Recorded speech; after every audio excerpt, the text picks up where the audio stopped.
नमस्कार दोस्तों, स्वागत है आपका एडवांस इंजीनियरिंग क्लासेस के हमारे इस डिजिटल प्लेटफॉर्म पर।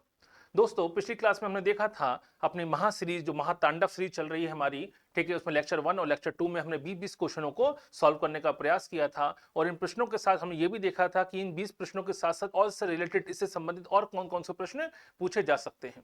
उसी सीरीज को आगे बढ़ाते हुए इसी महातांडव सीरीज में हम देखते हैं लेक्चर नंबर 3 और एक नए 20 क्वेश्चनों को और आपके सामने पेश करने का प्रयास कर रहे हैं। चलिए शुरुआत करते हैं। आज हम जो क्वेश्चन देखने वाले हैं अपने, और 20 क्वेश्चन जो एमपीजी से रिलेटेड हैं, जिसके आने की संभावना सबसे ज्यादा होती है, उन्हीं को देखने का प्रयास करते हैं। चलिए, तो पहला क्वेश्चन आता है हमारा। देखिए, मकबूल फिदा हुसैन का संबंध किससे है? पहले क्वेश्चन में ध्यान दीजिए, ऑप्शन में मत सोचिए, पहले सोचिए क्वेश्चन पूछा गया है। पहली बात तो एमएफ हुसैन का नाम आपने सामने सुना होगा, मकबूल फिदा हुसैन। मकबूल फिदा हुसैन हमने पढ़ा था पर्सनैलिटी वाले टॉपिक्स में। अगर आपने नहीं पढ़ा है तो आप जाके उसको ज्वाइन कर सकते हैं, देख सकते हैं, वीडियो डले हुए हैं। आर्ट एंड कल्चर वाले टॉपिक में पर्सनैलिटी वाला टॉपिक जो है उसमें डला हुआ है, मकबूल फिदा हुसैन के बारे में हमने पढ़ा था। मकबूल फिदा हुसैन का संबंध हम सब जानते हैं M F Hussain. M F Hussain जाने माने पेंटर हैं, चित्रकार हैं, याद रखिएगा। प्रोग्रेसिव आर्टिस्ट ग्रुप बनाया था 1948-49 में बना था, उसमें हैदर रजा, ठीक है, और आपके मकबूल फिदा हुसैन जैसे बड़े बड़े जो चित्रकार थे वो शामिल थे उसमें।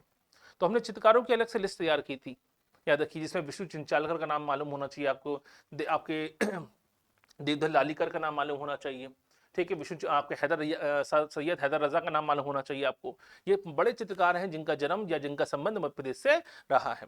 भले ही मकबूल फिदा हुसैन का संबंध भोपाल से या मध्य प्रदेश से नहीं है, मकबूल फिदा हुसैन का जन्म महाराष्ट्र में हुआ, लेकिन उन्होंने इंदौर को अपनी कर्मस्थली बनाया, याद रखिएगा।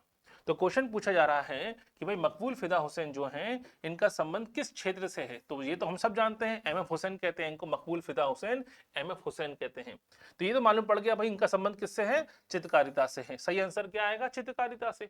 लेकिन अगर मकबूल फिदा हुसैन पूछा गया है तो अगला क्वेश्चन मकबूल फिदा हुसैन के अलावा भी और लोगों से पूछा जा सकता है। अब और लोग कौन कौन से आ सकते हैं? याद रखिए, आपसे क्वेश्चन पूछ सकते हैं हैदर रजा का संबंध किससे है। आपसे क्वेश्चन पूछ सकते हैं हैदर रजा के अलावा विष्णु चिंचालकर का संबंध किससे है। ठीक है, ये क्वेश्चन आ चुका है, विष्णु चिंचालकर। विष्णु चिंचालकर का संबंध किससे है? तो केवल आपका एम एफ हुसैन का क्वेश्चन सॉल्व करके खुश नहीं हो जाना है कि एम एफ हुसैन हमें मालूम है। आपसे अगला क्वेश्चन ये भी बन सकता है कि विष्णु चिंचालकर का संबंध किससे है। ठीक है, चिंचालकर। ठीक है, हैदर रजा का संबंध किससे है? ये वो महान चित्रकार हैं जिनका संबंध मध्य प्रदेश से रहा है, याद रखिएगा। तो मध्य प्रदेश की चित्रकला में हमने टॉपिक पढ़ा था, याद रखिए, मकबूल फिदा हुसैन, हैदर रजा और विष्णु चिंचालकर, इन तीनों का संबंध किससे है? चित्रकारिता से है, पेंटिंग से है। क्लियर है? तो हमारा याद रखिएगा चित्रकारिता से। यहाँ फोटोग्राफी लिखा है, पेंटिंग होना चाहिए, याद रखिएगा। सही आंसर क्या आएगा? पेंटिंग यानी चित्रकारिता। क्लियर यहाँ तक? तो ये हमारा पेपर सॉल्व हो गया मकबूल फिदा हुसैन को लेकर। तो एम एफ हुसैन जब भी पढ़ेंगे तो हमें बाकी दो लोग भी और पढ़ने हैं, हैदर रजा और विष्णु चिंचालकर। ये दोनों का संबंध भी किससे है? आपके चित्रकारिता से है। ठीक है, याद रखिएगा। तो क्या है? प्रसिद्ध चित्रकार है, याद रखिएगा। इनकी जन्म भले ही मध्य प्रदेश में नहीं हुआ, महाराष्ट्र में जन्म हुआ है, लेकिन इनकी कर्मस्थली क्या रही है? कर्मस्थली है इनकी, याद रखिए, इंदौर। तो हमारा पहला क्वेश्चन सॉल्व हो जाता है। चलिए, दूसरा क्वेश्चन है, बराह मिहिर का जन्म मध्य प्रदेश के किस जिले में हुआ? यहां पूछा जा रहा है बराह मिहिर के बारे में, पूछा जा रहा है किस जिले में जन्म हुआ। ठीक है, तो पहले तो बराह मिहिर के बारे में मालूम होना चाहिए। हम सब जानते हैं बराह मिहिर क्या है, याद रखिए। ठीक है, बराह मिहिर, पहली बात तो ये, बराह मिहिर जो है जाने माने मैथमेटिशियन यानी गणितज्ञ थे, याद रखिएगा। ठीक है, कौन है? गणितज्ञ है, मैथमेटिशियन है। ठीक है, खगोल शास्त्री हैं, एस्ट्रोलॉजिकल हैं, याद रखिए। एस्ट्रोलॉजी में सबसे महान योगदान माना जाता है खगोल शास्त्री थे। ठीक है, एस्ट्रोलॉजी में इनका कंट्रीब्यूशन बहुत महान माना जाता है। किसका? बराह मीर का। तो केवल बराह मीर का जन्म पढ़ना महत्वपूर्ण नहीं है, बराह मीर के बारे में मालूम होना चाहिए। इसके अलावा बराह मीर नवरत्न है। किसके नवरत्न है? अकबर के नवरत्न नहीं है, बराह मीर नवरत्न है किसके? चंद्रगुप्त सेकंड के। ठीक है, चंद्रगुप्त सेकंड के हमने पढ़ा था चंद्रगुप्त के बारे में। तो चंद्रगुप्त विक्रमादित्य, चंद्रगुप्त के जो नवरत्नों में एक और शामिल थे कालिदास, वो भी मध्य प्रदेश के उज्जैन के रहने वाले, याद रखिएगा। ऐसे ही नवरत्नों में शामिल है बराह मिहिर। तो एक अगला क्वेश्चन बन गया, किसके नवरत्नों में शामिल थे? बराह मिहिर। बराह मिहिर चंद्रगुप्त सेकंड के नवरत्नों में शामिल है, ये भी क्वेश्चन मिल गया। इसके अलावा नवरत्नों में शामिल हैं तो किसके समकालीन होंगे? कौन से पीरियड के समकालीन होंगे? कालिदास के समकालीन होंगे, याद रखिएगा। बराह मिहिर के बारे में एक और महत्वपूर्ण क्वेश्चन बनता है, बराह मिहिर ने कौन सी किताब लिखी है? याद रखिए, तो ब्रह्म संहिता नाम की किताब लिखी है, ब्रह्म संहिता। ठीक है, ब्रह्म संहिता नाम की किताब लिखी, बुक लिखी है। बुक का नाम क्या है? ब्रह्म संहिता, इंग्लिश में भी ब्रह्म संहिता ही कहते हैं इसको, याद रखिएगा। ब्रह्म संहिता क्या है? ब्राह्मीर की बुक का नाम है, तो ये भी मालूम पड़ गया हमें। ठीक है, तो क्वेश्चन तो हमसे ये केवल पूछा गया है कि भाई जन्म कहाँ पे हुआ, बर्थ कहाँ पे हुआ, ये पूछा जा रहा है। लेकिन ब्राह्मीर के बारे में और भी तो क्वेश्चन बन सकते हैं। तो और भी क्वेश्चन क्या क्या बनेंगे? गणितज्ञ कौन है, क्या था, किस क्षेत्र के जानकार थे ब्राह्मीर, अब ब्राह्मीर का संबंध किससे है? मैथमेटिशियन से है, एस्ट्रोफिजिक्स से है, या देखिए एस्ट्रोलॉजी से है। इसके अलावा वो चंद्रगुप्त सेकंड के नवरत्नों में शामिल हैं, कालिदास के टाइम पीरियड के हैं। याद रखिएगा, कालिदास भी चंद्रगुप्त के कौन थे? नवरत्नों में शामिल थे। ऐसे ही ब्राह्मीर भी नवरत्नों में शामिल है, याद रखिएगा। इसके अलावा बुक का नाम पूछ सकते हैं, ब्रह्म संहिता नाम की किताब लिखी है, किसने? ब्राह्मीर ने। क्लियर है यहाँ तक? तो ब्राह्मीर के बारे में क्वेश्चन पूछा गया। अब देखिए कालिदास का जन्म कहाँ हुआ, या कालिदास का सेंटर पॉइंट क्या है? उज्जैन है। यही कारण है, देखिएगा हम ज्यादा क्वेश्चन अगर आते हैं तो उस समय उज्जैन जो है गुप्त डायनेस्टी में सबसे बड़े शहरों में से एक है, याद रखिएगा। तो क्वेश्चन बनता है भाई कि ब्राह्मीर का जन्म कहाँ पे हुआ? ज्यादातर जो कालिदास हुए, ब्राह्मीर हुए, इनकी जन्मस्थली को लेकर कोई कंफर्मेशन नहीं है। क्यों नहीं है? क्योंकि उस समय इतनी जानकारी मिलती नहीं है। लेकिन लंबा समय जहां गुजारा है उसी समय से विशेषज्ञों ने अनुमान लगा लिया है। जैसे कालिदास को लेकर भी यह अनुमान ही लगाया जाता है कि उज्जैनी उनकी कर्मस्थली रही, उज्जैनी उनकी जन्मस्थली रही। ऐसे ही ब्राह्मीर की जन्मस्थली क्या है? उज्जैन है। तो यहाँ से ब्राह्मीर से हमने केवल एक क्वेश्चन सॉल्व नहीं किया, ब्राह्मीर से रिलेटेड और भी क्वेश्चन हमने सॉल्व कर लिए, याद रखिएगा। तो उज्जैन के निकट कायथा नामक जगह पर इनका जन्म हुआ था। क्लियर है? ब्राह्मीर से दो क्वेश्चन हमारे क्वेश्चन बन सकते हैं। चलिए अगला क्वेश्चन नंबर 3 आता है, देश की प्रथम किन्नर विधायक। ठीक है, ट्रांसजेंडर जो, याद रखिएगा, पहली ट्रांसजेंडर या पहली किन्नर विधायक कहां से चुनी गई? यहां बात हो रही है विधायक की। ठीक है, याद रखिए, अगर किन्नर विधायक की क्वेश्चन पूछा गया है, किन्नर एमएलए यानी ट्रांसजेंडर एमएलए की बात पूछी जा रही है, याद रखिए, तो आपसे एक और क्वेश्चन बन सकता है कि पहली मेयर कौन सी थी? मेयर मतलब महापौर। ठीक है, तो अगर मेयर पूछा जाए तो ये भी तो क्वेश्चन बन सकता है कि पहली ट्रांसजेंडर मेयर कौन थी। तो पहली ट्रांसजेंडर एमएलए कौन है और पहली ट्रांसजेंडर, याद रखिए, मेयर कौन है, ये दो क्वेश्चन भी तो सॉल्व हो सकते हैं। तो हम केवल एमएलए क्यों पढ़ के शांत हो जाएं, हम एमएलए के साथ साथ ये भी देख लें कि अगर अगला क्वेश्चन अगर आ गया कि भाई पहली ट्रांसजेंडर मेयर कौन थी, ये भी तो क्वेश्चन आ सकता है। तो यहाँ तकिए हमें केवल एक क्वेश्चन सॉल्व नहीं करना है, इससे संबंधित और भी प्रश्न जो आ सकते हैं वो भी देखने हैं। तो क्वेश्चन पूछा गया है किस जिले से चुनी गई थी? कौन? शबनम मौसी। तो यहाँ से देखिए क्वेश्चन में ही एक आंसर छुपा हुआ है, एक और क्वेश्चन छुपा हुआ है कि भारत की पहली किन्नर विधायक, पहली ट्रांसजेंडर एमएलए कौन थी? तो आंसर क्या आएगा? पहली ट्रांसजेंडर एमएलए कौन है? शबनम मौसी हैं। क्लियर है यहाँ तक? तो पहला क्वेश्चन सॉल्व हो गया। लेकिन क्वेश्चन पूछा गया किस जिले से चुन के आई थी? तो जिले कौन कौन से हैं? सीधी, कटनी, शहडोल और सिंगरौली, 4 जिले हैं। इनमें से एक निकालना, आंसर निकालना बड़ा आसान है। लेकिन शबनम मौसी से संबंधित और क्वेश्चन क्या क्या बन सकते हैं? तो पहला क्वेश्चन बन गया, भारत की पहली फर्स्ट ट्रांसजेंडर एमएलए कौन है, पहली किन्नर विधायक कौन है? ठीक है, शबनम मौसी मालूम ही है। लेकिन कहां से चुनकर आई थी? ये चुनकर आई हैं सोहागपुर से। कहां से आई चुनकर? सोहागपुर। ठीक है, सोहागपुर से। और सोहागपुर है कहां पर? सोहागपुर है शहडोल में। याद रखिए, कल हमने पढ़ा था सबसे लार्जेस्ट कोल्ड फील्ड है मध्य प्रदेश की, सबसे बड़ा कोयला क्षेत्र भी है सोहागपुर। तो शहडोल के सोहागपुर से चुना गया था भारत की पहली ट्रांसजेंडर एमएलए यानी किन्नर विधायक को। क्लियर है? उनका नाम क्या है? शबनम मौसी। तो आंसर क्या आएगा? शहडोल। क्या यहीं तक बात खत्म हो गई? नहीं, अभी और एक और क्वेश्चन बना है कि भारत की पहली ट्रांसजेंडर मेयर कौन थी, यानी मेयर मतलब महापौर कौन थी। याद रखिएगा, तो इंडिया में सबसे पहली ट्रांसजेंडर मेयर भी एमपी से ही आती हैं। याद रखिए, वो कौन है? वो थी कटनी की मेयर। कौन से जिले की मेयर थी? कटनी डिस्ट्रिक्ट की मेयर थी। इनका नाम है कमला जान या कमला बुआ कहते हैं इनको। ठीक है, याद रखिएगा, कमला जान या कमला बुआ कहते हैं। नाम इनका कमला जान है लेकिन लोग इनको कमला बुआ के नाम से जानते हैं। ठीक है, याद रखिएगा। ठीक, कमला जान या कमला बुआ, ये कौन है? ये भारत की पहली ट्रांसजेंडर मेयर है, महापौर हैं। तो क्वेश्चन में पूछा गया एमएलए, तो हमने 2 क्वेश्चन सॉल्व कर लिए। अगर क्वेश्चन विधायक पूछा, एमएलए पूछा गया है, तो हो सकता है एक और क्वेश्चन बन जाए कि भाई मेयर कौन सी थी। तो मेयर का नाम भी मालूम हो गया, कमला जान या आपकी कमला बुआ कहते हैं। कहां से चुनी गई थी? कटनी से चुनी गई थी। तो यहाँ से देखिए कटनी लिखा भी है यहाँ पे, कटनी, लेकिन यहाँ का हिसाब से आंसर सही नहीं है क्योंकि एमएलए पूछा जा रहा है, मेयर नहीं पूछ रहे हैं। मेयर पूछते तो हम क्या लगाते थे आंसर? हम आंसर लगाते कटनी। क्लियर है यहाँ तक? तो देखिए 2 क्वेश्चन मालूम पड़ गए यहाँ तक। तो हमसे 3 से 4 क्वेश्चन सॉल्व हो रहे हैं हमारे केवल एक क्वेश्चन पढ़ने से ही। तो भाई भारत की पहली जो ट्रांसजेंडर एमएलए कौन? शबनम मौसी। ठीक है, भारत की पहली ट्रांसजेंडर मेयर कौन? कमला जान या कमला बुआ। जो सबनम मौसी वो कहाँ से चुन के आई हैं? शहडोल के सोहागपुर से। जो कमला जान जो मेयर हैं, पहली इंडिया की पहली फर्स्ट ट्रांसजेंडर मेयर हैं, कहाँ से चुन के आई हैं? कटनी से। देखिए कटनी, सोहागपुर, शहडोल, कमला जान और सबरम मौसी। केवल 4 क्वेश्चन सॉल्व हो जाते हैं केवल एक क्वेश्चन सॉल्व करने के साथ। तो इसका आंसर क्या आएगा? शहडोल। याद रखिएगा कहाँ की हैं? शहडोल से चुन के आई थी। क्लियर है? चलिए अगला क्वेश्चन देखते हैं, क्वेश्चन नंबर 4। इकबाल सम्मान निम्न में से किस क्षेत्र में दिया जाता है? तो पहली बात तो ये मालूम होनी चाहिए इकबाल, और दूसरा है मालूम है क्षेत्र पूछा जा रहा है। तो भाई बात हो रही है किसकी? इकबाल की। ठीक है, आप सबने सुना होगा सारे जहां से अच्छा है हिंदुस्तान हमारा, ये किसने लिखा था? इकबाल ने लिखा था। ठीक है, जाने माने शायर थे, याद रखिए। तो इकबाल का संबंध पहले बात तो किससे संबंधित है? उर्दू शायर हैं, यानी उर्दू लिटरेचर से, उर्दू साहित्य से संबंधित है। ठीक है, अब इकबाल क्या लिखते हैं? उर्दू साहित्य से संबंधित है। तो यहीं से क्वेश्चन पूछा जा रहा है कि इकबाल जो पुरस्कार है, सम्मान है, याद रखिए इकबाल सम्मान किस क्षेत्र में मिलेगा? तो देखिए 4 ऑप्शन है। क्या इकबाल का संबंध खेल कूद से है? नहीं है, तो स्पोर्ट्स से नहीं मिलने वाला। क्या पत्रकार थे? नहीं, पत्रकार भी नहीं है। तो यही कारण है कि जर्नलिज्म से क्वेश्चन नहीं पूछने वाले या उससे संबंधित नहीं होगा। क्या वो चित्रकार हैं? नहीं, चित्रकार भी नहीं थे, बल्कि क्या थे? उर्दू शायर हैं। याद रखिए, इसलिए किसका संबंध है इसका? इकबाल का संबंध है उर्दू साहित्य से। कब शुरू हुआ? इकबाल सम्मान की बात हो रही है, इकबाल सम्मान का क्षेत्र पूछा गया है, तो ये भी तो बन सकता है क्वेश्चन। कब शुरू हुआ? तो 86, 87, 1986-87 में इकबाल अवार्ड शुरू किए गए थे उर्दू लिटरेचर में। क्लियर यहां तक? याद रखिएगा। ठीक है, 2020 का क्वेश्चन बन सकता है कि 2020 में इकबाल सम्मान किसको दिया गया? याद रखिए क्या नाम है इनका? श्रीमती फातिमा। ठीक है, श्रीमती फातिमा को यह पुरस्कार दिया गया है, इकबाल सम्मान दिया गया है 2020 का। यह करंट का क्वेश्चन हो गया आपका।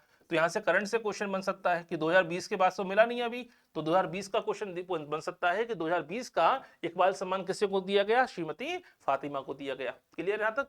याद रखिए। तो इकबाल सम्मान से कितने क्वेश्चन सॉल्व कर लिए हमने? पहला क्वेश्चन तो उर्दू साहित्य मालूम पड़ गया, ये भी मालूम पड़ गया सारे जहां से अच्छा हिंदुस्तान हमारा किसने लिखा है? इकबाल ने लिखा था। कब शुरू किए गए थे? 86-87 में, ये 86-87 में ये अवार्ड शुरू किया गया। 2020 में किसको मिला है? श्रीमती फातिमा को मिला है। एक और क्वेश्चन बन सकता है कि भाई इकबाल सम्मान में जो पुरस्कार राशि होती है, अवार्ड प्राइस होता है, वो कितना होता है? वो होता है 2 लाख रुपीस। ठीक है, 2 लाख रुपए मिलते हैं इकबाल सम्मान में। तो इकबाल सम्मान जिनको मिलता है उनको 2 लाख रुपीस की राशि मिलती है, 2 लाख रुपए की राशि मिलती है अवार्ड प्राइस में। तो देखिए हमने केवल इकबाल सम्मान नहीं पढ़ा, बल्कि इकबाल सम्मान से रिलेटेड और सारी इंफॉर्मेशन भी इकट्ठी कर ली। इससे संबंधित और भी क्वेश्चन बन सकते हैं। तो इसका मतलब ये हुआ कि उर्दू साहित्य में कौन सा अवार्ड मिलता है एमपी में? इकबाल सम्मान मिलता है। एक और क्वेश्चन सॉल्व हो गया कि उर्दू लिटरेचर के लिए मध्य प्रदेश सरकार द्वारा कौन सा अवार्ड मिलता है? तो उर्दू लिटरेचर के लिए कौन सा अवार्ड मिलता है? इकबाल अवार्ड मिलता है, इकबाल प्राइज मिलता है। क्लियर है यहां तक? कोई समस्या? देखिए एक ही बड़ा आसान क्वेश्चन बन जाते हैं। अगर क्वेश्चन पूछा जा रहा है खेल के लिए, तो खेल के अवार्ड हमने पढ़े थे। खेल के अवार्ड में क्या पढ़ा था हमने? हमने पढ़ा था विक्रम अवार्ड के बारे में, एकलव्य अवार्ड के बारे में, ठीक है, विश्वामित्र अवार्ड के बारे में और प्रभाष जोशी सम्मान के बारे में। याद रखिएगा। पत्रकारिता की पूछेंगे तो पत्रकारिता में मध्य प्रदेश में जो अवार्ड मिलता है उसे कहते हैं राजेंद्र माथुर फेलोशिप। क्या मिलता है? राजेंद्र माथुर फेलोशिप दी जाती है। ये क्वेश्चन बनता है कि राजेंद्र माथुर फेलोशिप जो होती है ये किस क्षेत्र में मिलती है? तो राजेंद्र माथुर जाने माने पत्रकार थे, उन्हीं के सम्मान में पत्रकारिता में, जर्नलिज्म में फेलोशिप दी जाती है। तो यहाँ से क्वेश्चन बन सकता है। चित्रकारिता को लेकर हमारे यहाँ कोई पुरस्कार नहीं मिलता, लेकिन फेलोशिप मिलती है चित्रकारिता को लेकर, इसे हम कहते हैं अमृता शेरगिल फेलोशिप। ठीक है, देखिए क्या मिलती है? अमृता शेरगिल फेलोशिप। अमृता शेरगिल फेलोशिप मिलती है। याद रखिएगा किसके लिए मिलती है? ये रूपंकर कला और चित्रकला इन सब के लिए मानी जाती है। तो देखिए कभी कभी डायरेक्ट आपके थोड़े बहुत ऐसे क्वेश्चन भी होते हैं जो अलग से पढ़े कभी नहीं होते हैं, लेकिन किसी ना किसी क्वेश्चन से रिलेटेड बन जाते हैं आसानी से। तो कि इकबाल सम्मान के साथ साथ हमने कुछ चीजें और भी इसमें पढ़ ली। क्लियर यहाँ तक? चलिए, तो इकबाल सम्मान कब शुरू हुआ? 86 से हुआ। उर्दू लिटरेचर के लिए ये पुरस्कार मिलता है। अब आता है क्वेश्चन नंबर 5। निम्न में से कौन सी बोली सौर सैनी अपभ्रंश से विकसित नहीं हुई है? हुई नहीं, नहीं हुई है। याद रखिएगा। मध्य प्रदेश में कितनी बोली पढ़ी थी हमने? मध्य प्रदेश में हमने पढ़ी थी बघेली, हमने पढ़ी थी बुंदेली, ठीक है, हमने पढ़ी थी मालवी, हमने पढ़ी थी निमाड़ी और हमने पढ़ी थी ब्रज। ठीक है, ये सारे 5 बोलियां पढ़ी थी हमने अपने टॉपिक में, लिखा भी देखिएगा। अगर आपको नहीं पढ़ा है तो आप अपना वीडियो नहीं देखा है तो जाके देख सकते हैं। याद रखिएगा। उसमें आपको मिल जाएगा कि मध्य प्रदेश की प्रमुख बोलियों पे हमने अलग से एक टॉपिक बनाया है, तैयार किया है।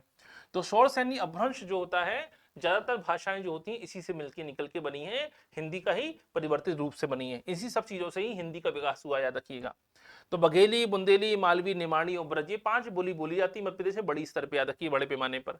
तो क्वेश्चन पूछा गया है कौन सी ऐसी बोली है जो शौर सैनी अपभ्रंश से नहीं बनी है। तो याद रखिएगा, बुंदेली भी बनी है, मालवी भी बनी है, निमाड़ी भी बनी है और ब्रज भी बनी है। केवल एकमात्र ऐसी बोली है बघेली जिसमें शौर सैनी अपभ्रंश का इस्तेमाल नहीं होता, बल्कि इसमें अर्धमगधी शैली का इस्तेमाल होता है। याद रखिएगा, किसका इस्तेमाल होता है? अर्धमगधी शौर सैनी का इस्तेमाल होता है। याद रखिए, अर्धमगधी शौर सैनी अपभ्रंश का इस्तेमाल होता है। ठीक है, शौर सैनी अपभ्रंश का इस्तेमाल होता है, कौन सी? अर्धमगधी। याद रखिए, किसमें? बघेली में। तो सही आंसर क्या आ जाएगा इसका? बघेली, ना कि बुंदेली, ना कि निमाड़ी, ना कि मालवी। बाकी सारी बोलियों में शौर सैनी अपभ्रंश का इस्तेमाल होता है, लेकिन यहाँ पे इस्तेमाल होता है अर्धमगधी शौर सैनी का। क्लियर है? ये चीजों को याद करना ही पड़ेगा और कोई चारा नहीं है इसमें। आपको बोली वाला टॉपिक में टॉपिक मिल जाएगा आसानी से, कौन से इलाके में बोली बोली जाती है।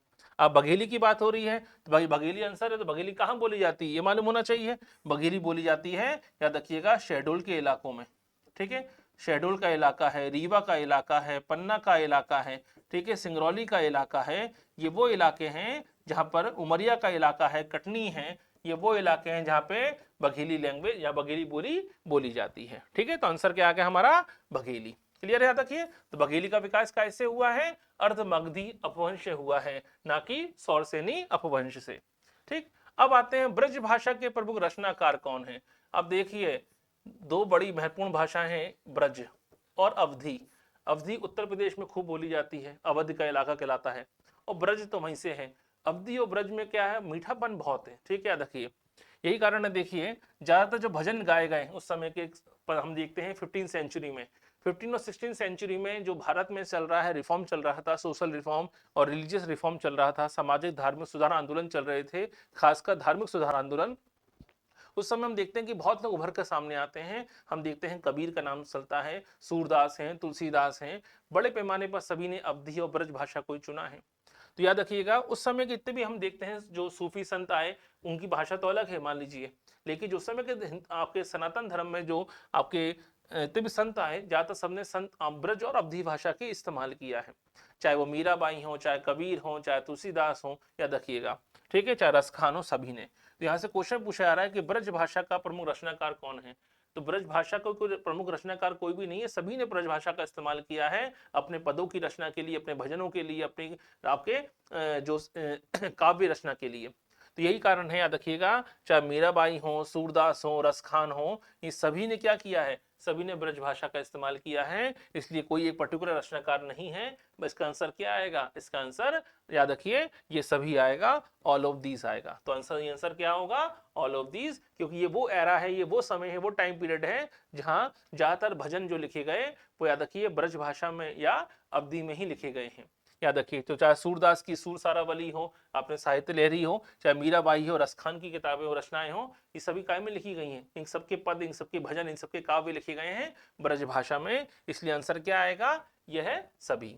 ठीक है, क्लियर है? तो याद रखिएगा, इन सभी का हमें ब्रज भाषा में मिलता है, मीराबाई हो, सूरदास हो या फिर रसखान हो। हाँ, क्वेश्चन ये बन सकता है कि भाई ब्रज भाषा या ब्रज बोली जो है ये मध्य प्रदेश में कौन से इलाकों में बोली जाती है। तो याद रखिएगा, ग्वालियर का इलाका है, ठीक है, भिंड का इलाका है, मुरैना का इलाका है। ठीक है, यानी चंबल के इलाके की बात हो रही है। ग्वालियर, भिंड, मुरैना, श्योपुर, ठीक है, शिवपुरी, इस इलाकों में क्या बोली जाती है? इस इलाकों में ब्रज भाषा ज्यादा बोली जाती है। क्लियर है? यहां तक याद रखिएगा। तो यहां से एक और क्वेश्चन बन सकता है हमारा। चलिए, क्वेश्चन नंबर 7 की बात करते हैं। क्वेश्चन नंबर 7 क्या है? चौरल सिंचाई परियोजना। क्वेश्चन पूछा गया है किस जिले की पहली मध्यम सिंचाई परियोजना है। अब देखिए, 3 क्वेश्चन मांगे इससे। अब क्वेश्चन सीधे सीधा डायरेक्ट क्वेश्चन पूछा जाए कि मध्य प्रदेश की पहली, याद रखिए, मध्यम सिंचाई परियोजना कौन सी है, ये क्वेश्चन ये बन सकता है। दूसरा क्वेश्चन बन सकता है चौरल परियोजना कौन सी नदी पर है, ये क्वेश्चन बन सकता है, याद रखिएगा।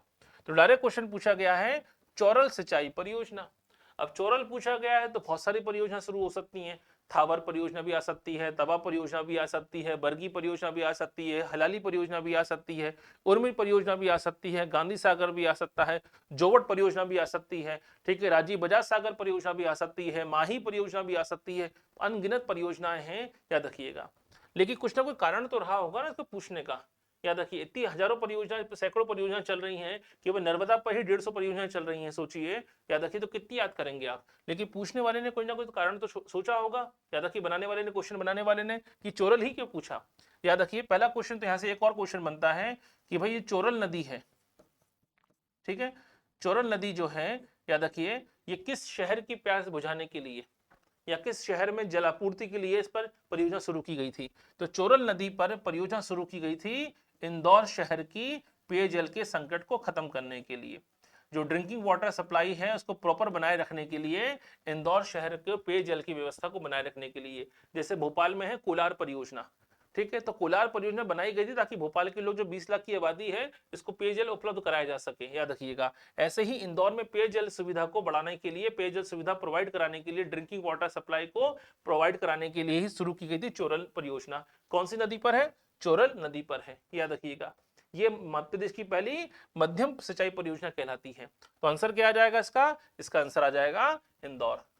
कौन सी नदी पर है? चोरल नदी पर है। कौन से शहर को पीने के पानी की व्यवस्था करती है? इंदौर शहर के लिए पीने के पानी की व्यवस्था करती है। क्लियर है? तो ऐसे क्वेश्चन आने की संभावना या ज्यादातर हमारे एग्जाम में खूब होती है। इसके अलावा एक और क्वेश्चन बन सकता है, जो चौरल सिंचाई परियोजना है, ये पहली अंतरघाटी परियोजना है। याद रखिए, मध्य प्रदेश की पहली अंतरघाटी परियोजना है। अब ये अंतरघाटी परियोजना क्या होती है? ठीक है, मध्य प्रदेश की पहली इंटर वैली प्रोजेक्ट है अपने आप में। क्या है ये? इंटर वैली प्रोजेक्ट, अंतरघाटी परियोजना। यानी ऐसी बड़ी नदियां जिनमें बहुत ज्यादा पानी आता है या बाढ़ आती है, और दूसरी ओर ऐसी नदियां जो जल्दी सूख जाती हैं, तो बाढ़ वाले पानी को, ठीक है, कम जो सूखने वाली नदियां हैं वहां तक पहुंचाने के लिए ये परियोजना शुरू की जाती है। इसे कहते हैं इंटर वैली प्रोजेक्ट, यानी अंतरघाटी परियोजना। यहीं से क्वेश्चन बनता है, यही कारण है ये क्वेश्चन पूछा गया।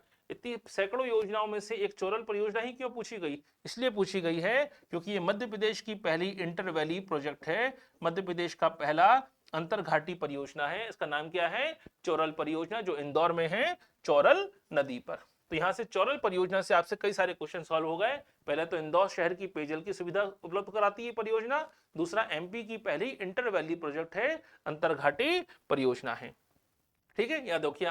क्लियर है? तो अंतरघाटी परियोजना है, याद रखिएगा। क्लियर है यहां तक? तो इसे कहते हैं इंटर वैली प्रोजेक्ट है, एमपी का पहला। ठीक है, कौन सी नदी पर है? चोरल नदी पर है। कहां पर है ये? इंदौर जिले में है। क्लियर है? याद रखिए, कोई समस्या इसमें? चलिए, तो देखिए कितनी सारी चीजें याद हो जाती है एक क्वेश्चन सॉल्व करने के साथ ही। चलिए, क्वेश्चन नंबर 8 देखते हैं। निम्न में से कौन सी सिंचाई परियोजना चट्टानी इलाकों के लिए उपयुक्त है? यहाँ से कोई यहाँ पूरा पेपर लॉजिक पे चलता है, यहाँ कोई डेटाबेस काम नहीं आने वाला। पेपर को देखिए, क्वेश्चन पूछने वाले ने कोई डेटा नहीं पूछा है आपसे, आपसे लॉजिक की बात की जा रही है कि भाई चट्टानी इलाकों में कौन सी परियोजना उपयुक्त होगी। याद रखिए कि भाई हम नहर से सिंचाई करें कि कुएं से कि नलकूपों से या फिर टैंक से, यानी तालाब बनाकर। याद रखिएगा, इसके लिए थोड़ा सा लॉजिक लगाना पड़ेगा आपको।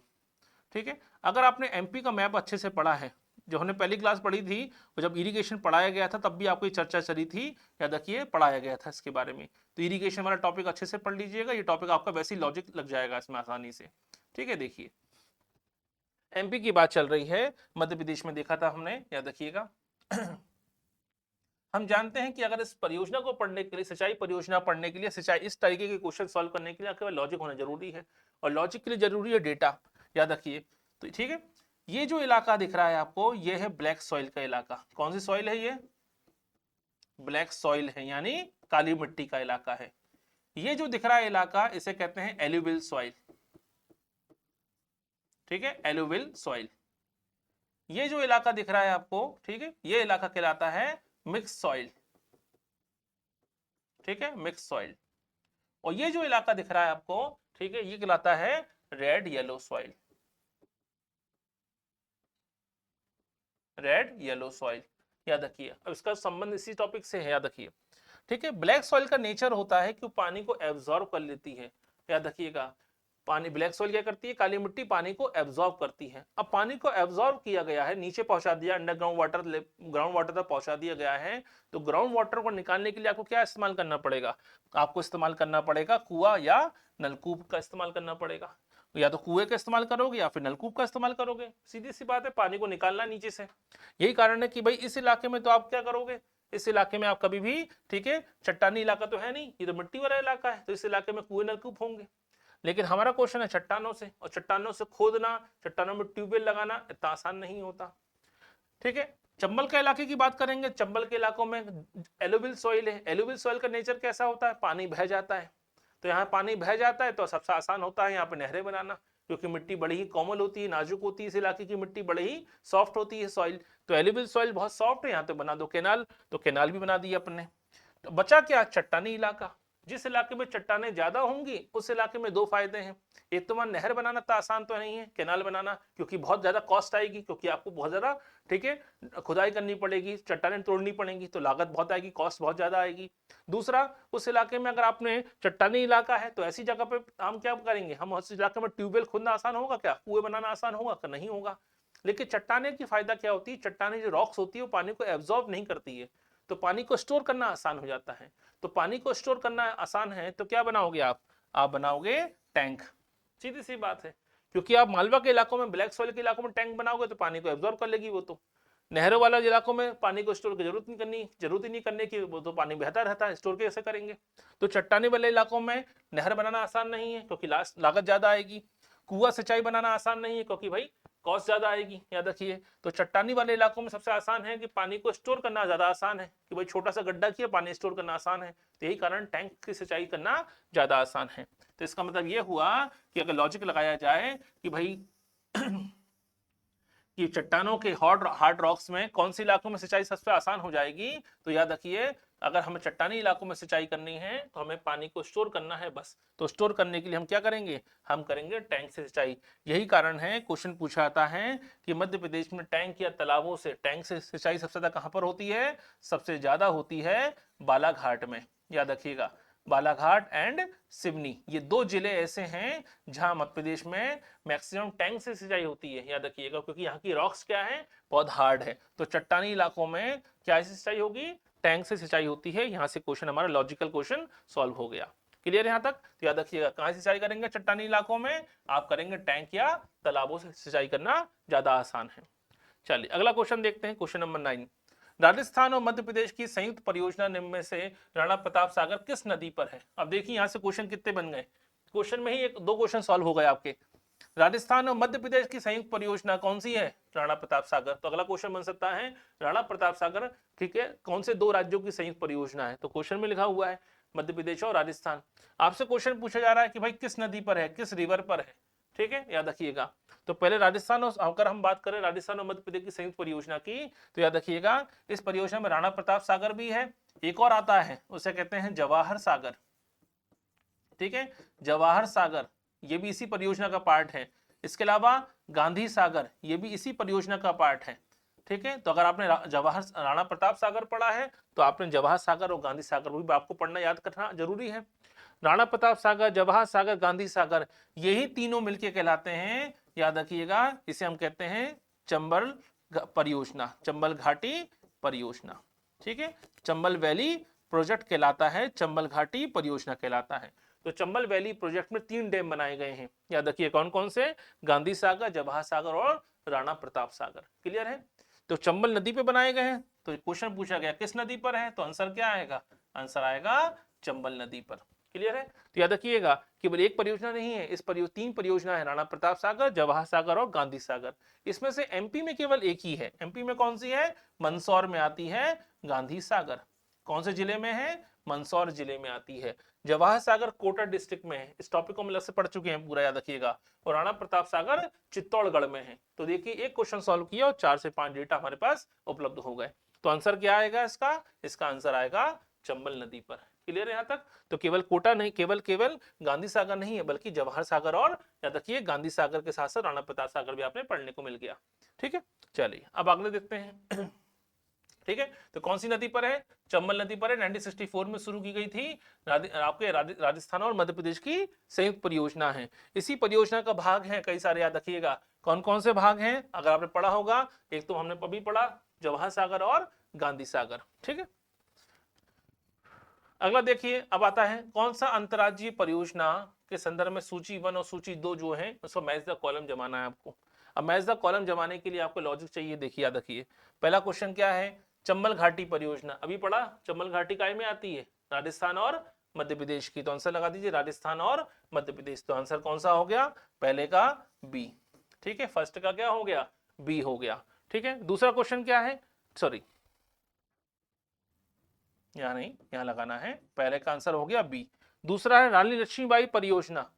रानी लक्ष्मीबाई का संबंध कहां से? उत्तर प्रदेश की। याद रखिए, उत्तर प्रदेश में जन्म हुआ रानी लक्ष्मीबाई का, और मध्य प्रदेश में उनकी समाधि है ग्वालियर में। याद रखिएगा 1857 क्रांति में, ठीक है, वीरांगना है अपने आप में। ठीक है, सबसे पहले याद रखिएगा मध्य प्रदेश में शहीद होने वाली दूसरी महिला है। पहली महिला अवंतीबाई थी, हमने पढ़ा था इनके बारे में, याद रखिएगा। तो रानी लक्ष्मीबाई परियोजना कहाँ चलती है? ये चलती है बेतवा नदी पर। कहां पर है? ललितपुर में आती है। ललितपुर कहां पर? यूपी में आता है। तो किसकी परियोजना होगी? एमपी और यूपी की परियोजना हो गई। तो एमपी और यूपी हो गया सी। तीसरा है काली सागर परियोजना। काली नदी है गोदावरी की सारी नदियों में से एक है। याद रखिए, गोदावरी नदी कहां बहती है? महाराष्ट्र में बहती है। तो याद रखिएगा मध्य प्रदेश और महाराष्ट्र की परियोजना हो गई डी। बाण सागर परियोजना हमने पढ़ा था। बाण सागर परियोजना है सोन नदी पर। कौन सी नदी पर है? सोन रिवर पर आती है और 3 स्टेट में जाती है, मध्य प्रदेश, उत्तर प्रदेश और बिहार। तो 3 राज्यों की परियोजना है, याद रखिएगा, मध्य प्रदेश, उत्तर प्रदेश और बिहार। तो आंसर क्या आ गया? ए। ठीक है, तो सही आंसर क्या होगा? B C D A. B C D A, option number A सही आंसर। लेकिन हमें 4 आंसर याद नहीं करने, हमें इससे संबंधित सूचना भी याद होनी चाहिए, इंफॉर्मेशन भी मालूम होना चाहिए। तो पहली जो है चंबल घाटी परियोजना राजस्थान और मध्य प्रदेश की है। इसमें 3 डैम बनाए गए थे, गांधी सागर, जवाहर सागर और राणा प्रताप सागर, याद रखिएगा। दूसरी रानी लक्ष्मीबाई परियोजना जो है वो बेतवा नदी पर है, बेतवा रिवर पर है। यूपी और मध्य प्रदेश की ज्वाइंट प्रोजेक्ट है। यूपी के ललितपुर में डैम बनाया गया है। काली परियोजना महाराष्ट्र में आती है। एमपी और महाराष्ट्र की परियोजना, याद रखिएगा। चौथा बाण सागर परियोजना सोन नदी पर है, याद रखिएगा। मध्य प्रदेश, बिहार, उड़ीसा के ज्वाइंट प्रोजेक्ट है अपने आप में सोन नदी पर। और सोन नदी और गंगा नदी का संगम में बसा हुआ है पटना शहर, याद रखिएगा। ठीक है, तो बाण सागर, काली सागर, रानी लक्ष्मीबाई सागर और चंबल घाटी परियोजना, ये 4 परियोजना कौन कौन सी नदी पर है ये भी हमें याद हो गया। ठीक है, चलिए, ये लिखा हुआ है, कोई दिक्कत नहीं इसमें। अब आता है मध्य प्रदेश में निर्मित प्रथम नहर कौन सी है? नहर का नाम पूछा रहा है, कैनाल की नाम पूछा रहा है, याद रखिएगा 1924। ठीक है, 23-24 मिलता है बुक्स में, याद रखिएगा।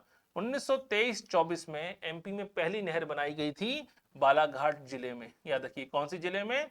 बालाघाट जिले में। जिले का नाम क्या है? बालाघाट है, याद रखिएगा। क्वेश्चन पूछ रहे हैं प्रथम नहर कौन सी है? अब नहर तो बहुत सारी है हमारे यहाँ, याद रखिए, लेकिन पहली नहर बनाई गई थी बालाघाट में। ये तो मालूम हो गया, तो पहला क्वेश्चन सॉल्व हो गया। 1923-24 में पहली नहर, पहली कैनाल कहां बनी है? बालाघाट में बनी है। अब ऑप्शन से आइए, क्या चंबल नदी बालाघाट में बहती है? नहीं, तो चंबल नहर तो नहीं हो सकती। हलाली नदी बहती है विदिशा में, तो इसलिए हलाली नदी भी नहीं हो सकती। बारना नदी बहती है रायसेन में, तो रायसेन में तो नहीं हो सकती। बची बैनगंगा, और बैनगंगा नदी कहाँ बहती है? बैनगंगा नदी का उद्गम ही होता है कहाँ से? सिवनी जिले से होता है, लेकिन गुजरती कहाँ से? वो आपके बालाघाट से गुजरती, याद रखिएगा। तो यहाँ से एक क्वेश्चन सॉल्व हो गया कि बालाघाट कौन सी नदी किनारे बसा हुआ है? बैनगंगा नदी किनारे बसा हुआ है।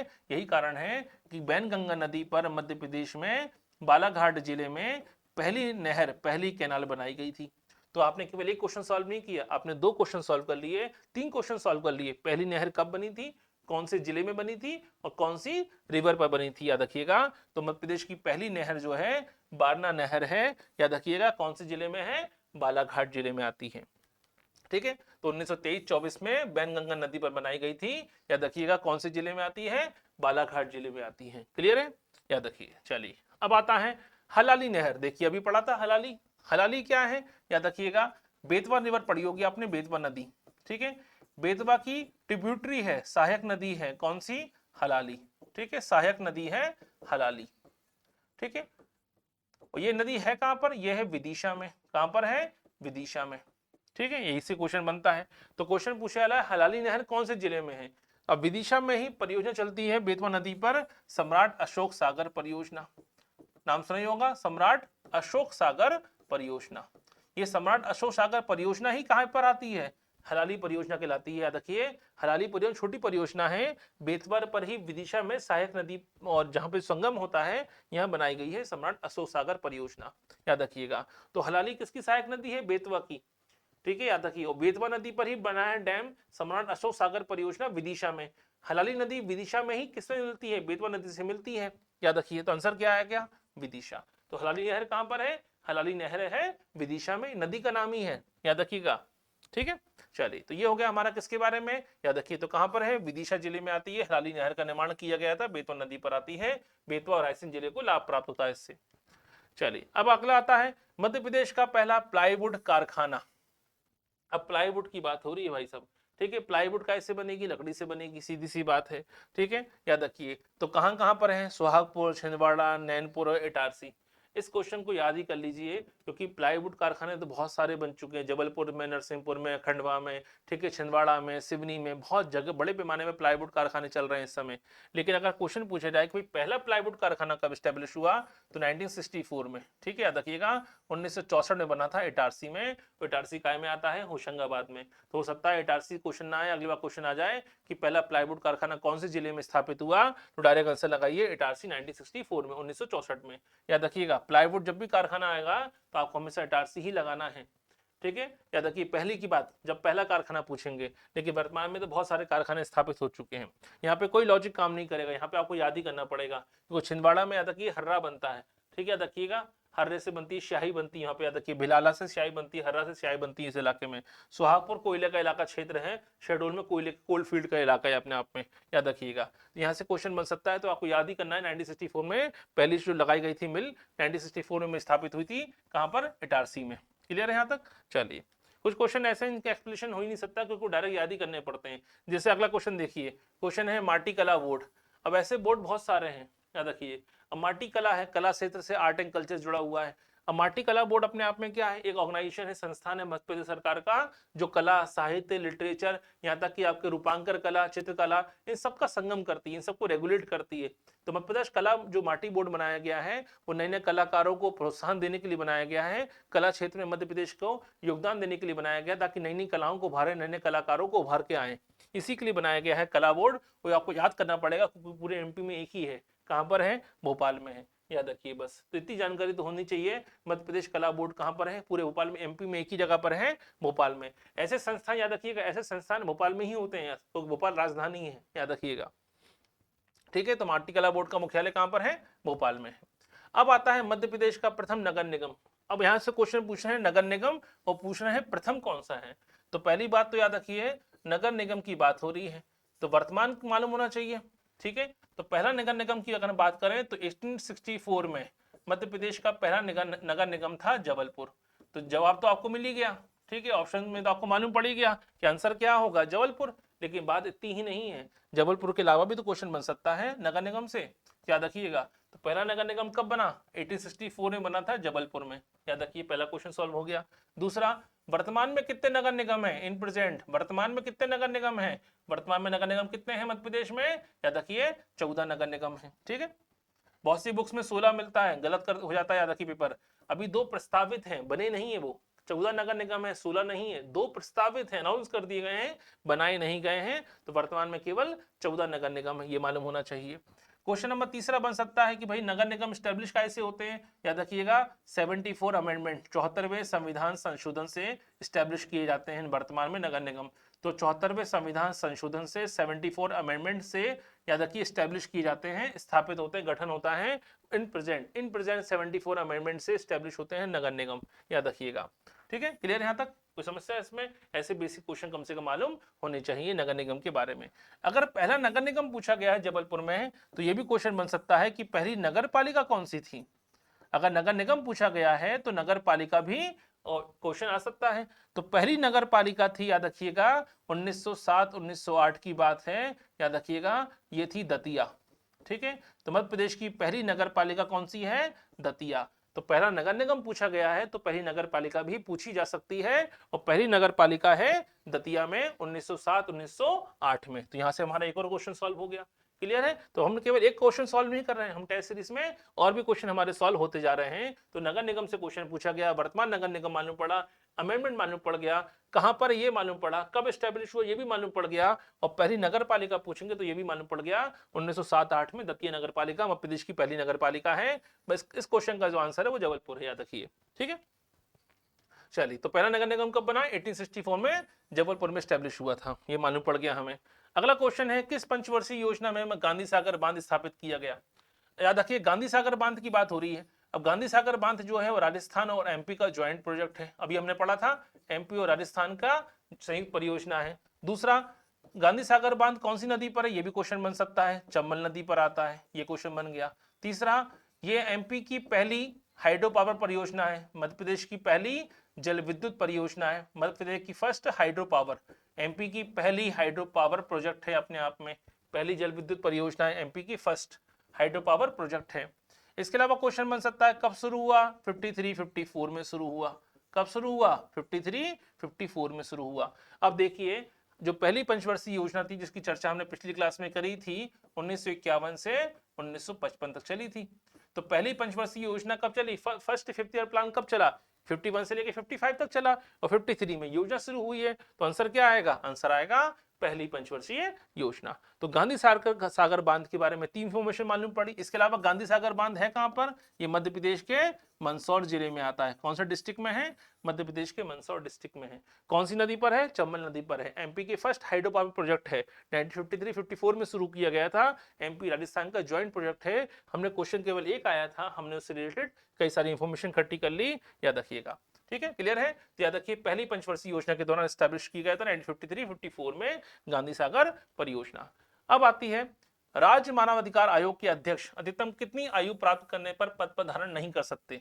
यानी मैक्सिमम एज पूछी गई है स्टेट ह्यूमन राइट्स कमीशन की, याद रखिएगा, स्टेट ह्यूमन राइट्स कमीशन पूछा रहा है एग्जाम में।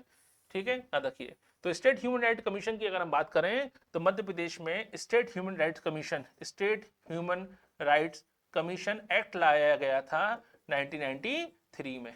क्लियर है? 1993 में स्टैब्लिश हुआ था, एक्ट लाया गया था। इसी एक्ट के तहत मध्य प्रदेश में state human right commission establish किया जाता है। याद रखिए, इसकी रिटायरमेंट एज पूछी जाती है। रिटायरमेंट एज होती है 3 इयर्स या 70 वर्ष की एज। ठीक है, 70 साल की आयु। या तो क्या हो, अध्यक्ष जो होंगे, रिटायर इसके मेंबर जो होंगे, या तो 3 साल का कार्यकाल पूरा कर चुके हो, 3 साल का टेन्योर पूरा कर चुके हो, या फिर 70 साल की आयु पूरी कर चुके हैं। दो में से जो भी पहले हो जाए। ठीक है, अब मान लीजिए कोई व्यक्ति 65 साल की एज में क्या बना है, 65 साल की एज में स्टेट ह्यूमन राइट कमीशन का चेयरमैन बना है, तो वो 68 ईयर्स की उम्र में क्या हो जाएंगे? रिटायर हो जाएंगे। लेकिन अगर कोई व्यक्ति 69 ईयर्स की एज में अध्यक्ष बना है तो वो 1 साल बाद ही रिटायर हो जाएंगे, वो 3 साल का इंतजार नहीं करेंगे। क्यों? क्योंकि पहले 70 ईयर्स आ जाएंगे उनके। तो याद रखिए, 3 इयर्स या 70 ईयर्स, 3 ईयर का टेन्योर या 70 ईयर्स की एज, दो में से जो भी फर्स्ट हो जाए पहले, उसमें रिटायरमेंट हो जाता है। बहुत सी बुक्स में ये 5 इयर्स मिलेगा, लेकिन याद रखिएगा 2019 में पार्लियामेंट ने एक बिल पास किया। इस बिल के तहत नेशनल ह्यूमन राइट कमीशन और स्टेट ह्यूमन राइट कमीशन की जो है एज कम कर दी गई है, रिटायरमेंट एज। याद रखिए, टेन्योर कम कर दिया गया है। एज तो 70 ईयर्स ही है, टेन्योर कम कर दिया गया। पहले 5 साल का कार्यकाल होता था, अब 3 साल का कार्यकाल होता है। तो आंसर क्या आएगा? 70 ईयर्स। तो एक और याद रखिएगा, 3 इयर्स का टेन्योर या फिर 70 ईयर्स की एज। क्लियर है? तो याद रखिएगा, 3 वर्ष का कार्यकाल कर दिया गया है और 70 वर्ष की एज होती है national human right commission, state human right commission के बारे में। मध्य प्रदेश में किस पंचवर्षीय योजना में उद्योगों को प्राथमिकता दी गई? मध्य प्रदेश में ज्यादातर जो उद्योग है, याद रखिएगा, वो ज्यादातर उद्योग हम देखें 1956 से लेकर 60 के बीच में स्टैब्लिश हुए गए। ठीक है, शुरुआत भले ही उनकी 65-66 में शुरुआत होगी, लेकिन जो उद्घाटन हुआ या शिलान्यास किया गया, याद रखिए, वो सब हमेशा कहाँ रखा गया? दूसरी पंचवर्षीय योजना में। ज्यादातर मध्य प्रदेश में उद्योगों की जो नींव रखी गई है, जैसे 1960 में रखी गई थी बीएचईएल की नींव। अब भले ही वो आप 1964 पढ़ते हैं, उसको स्टार्ट तो 1964 में हुआ, लेकिन नींव रख दी गई थी 1960 में ही, याद रखिएगा, किसकी? बीएचईएल की। ऐसे ही कई सारे उद्योगों की स्थापना हुई है मध्य प्रदेश में दूसरी पंचवर्षीय योजना के दौरान। जब हम बात करते हैं उद्योगों की, इंडस्ट्री की बात करते हैं, तो जब भी हम इंडस्ट्री की बात करेंगे तो आंसर क्या आएगा हमारा? दूसरी पंचवर्षीय योजना। इसमें याद ही करना पड़ेगा, इसमें कोई ऐसा नहीं है कि पहली में क्या हुआ, तीसरी में क्या हुआ। एमपी में ऐसा नहीं होता, क्योंकि पंचवर्षीय योजना सेंट्रल गवर्नमेंट बनाती है, स्टेट गवर्नमेंट नहीं बनाती है। यही कारण है, सेंट्रल जब बनाएगी, जरूरी नहीं कि हर राज्य के लिए व्यवस्था की जाए। जो भी लगा, जैसे BHEL भी है तो सेंट्रल गवर्नमेंट की है, याद रखिएगा। क्लियर है? तो इसलिए इसको हर एक चीज को पॉइंट इसमें जरूरत नहीं है डिस्क्राइब करने की, आपको केवल याद होना चाहिए, याद करना ही पड़ेगा कि भाई सेकंड पंचवर्षीय योजना जो आई थी यही हमारे काम की थी। अब पांचवी पंचवर्षीय योजना जो आती है, फिफ्थ ईयर प्लान, याद रखिए पांचवा जो पंचवर्षीय योजना थी पांचवी, उसमें कहा गया था गरीबी हटाओ, तो वो MP के लिए नहीं कहा गया, पूरे इंडिया के लिए कहा गया था, इसलिए MP से रिलेटेड क्वेश्चन नहीं आएगा उसमें, याद रखिए। ठीक है, तो हमारे लिए मध्य प्रदेश की अगर बात करें, मध्य प्रदेश के रेफरेंस की बात करें, तो सेकंड पंचवर्षीय योजना ऐसी है जिसमें हमारे यहाँ सबसे ज्यादा उद्योगों की बात की गई थी, याद रखिएगा। क्लियर यहाँ तक? याद रखिए। तो दूसरी पंचवर्षीय योजना में हमारे यहाँ बड़े पैमाने पर इंदौर में, ग्वालियर में, भोपाल में स्टैब्लिश किए गए उद्योग स्थापित किए गए थे। अब आता है मध्य प्रदेश लघु उद्योग निगम। ठीक है, इसकी स्थापना किस वर्ष की गई थी? मध्य प्रदेश लघु उद्योग निगम जो है, याद रखिएगा, ये कब बना है? ये बना है, याद रखिए, 1962-63 में स्टैब्लिश हुआ था। 62-63 की बात हो रही है, तो कौन सी पंचवर्षीय योजना चल रही होगी? उस समय चल रही होगी दूसरी या तीसरी, यही चलेगी, याद रखिएगा। लेकिन पंचवर्षीय योजना की हम बात करें तो इसकी अनाउंसमेंट हुई थी अप्रैल के बाद, और अप्रैल के बाद योजना चेंज हो जाती है, याद रखिए। इसलिए आंसर आएगा इसका तीसरी पंचवर्षीय योजना में ये स्टैब्लिश किया गया था, याद रखिएगा। तो कौन सी योजना में आ गया? तो बहुत सी जगह पे कंफ्यूजन क्या होता है, 61 की बात होती है, याद रखिए, और 61 में दूसरी खत्म हो गई। जब दूसरी खत्म हो गई तो 61 में ही अप्रैल में खत्म हो जाती है, याद रखिएगा। ठीक है, 31 अप्रैल क्या होता है? हमारा फाइनेंशियल ईयर खत्म होता है, तो मार्च से लेकर चलता है हमारे यहाँ, याद रखिए 31 मार्च जो खत्म होता है, 1 अप्रैल से नया फाइनेंशियल ईयर शुरू हो जाता है, वित्त वर्ष शुरू होता है। इसलिए 62 में स्टैब्लिश हुआ है ये, लेकिन 61 में इसको अनाउंस कर दिया गया बजट में। इसलिए क्वेश्चन पूछा जाता है जो लघु उद्योग निगम में 1961 में स्टैब्लिश हो गया था, लेकिन उस समय योजना दूसरी नहीं थी, ये कंफ्यूजन हो जाएगा। उस समय योजना तीसरी शुरू हो चुकी थी 61 से लेकर 66 तक के लिए, याद रखिएगा। तो इसका आंसर क्या आएगा? इसका आंसर आएगा, याद रखिए, तीसरी पंचवर्षीय योजना। क्लियर है यहाँ तक? ये भले इस समय हम क्या करते हैं, शुरुआत इसकी 62-63 में से काम प्रारंभ किया, स्थापना इसकी 61 में अनाउंस कर दिया गया, याद रखिएगा। तो 61 में लगता है कि दूसरी चल रही है कि तीसरी चल रही है, लेकिन अप्रैल के बाद स्टैब्लिश हुआ है, बजट में अनाउंस कर दिया गया था, इसलिए आंसर आएगा तीसरी पंचवर्षीय योजना के बारे में। चलिए अब आता है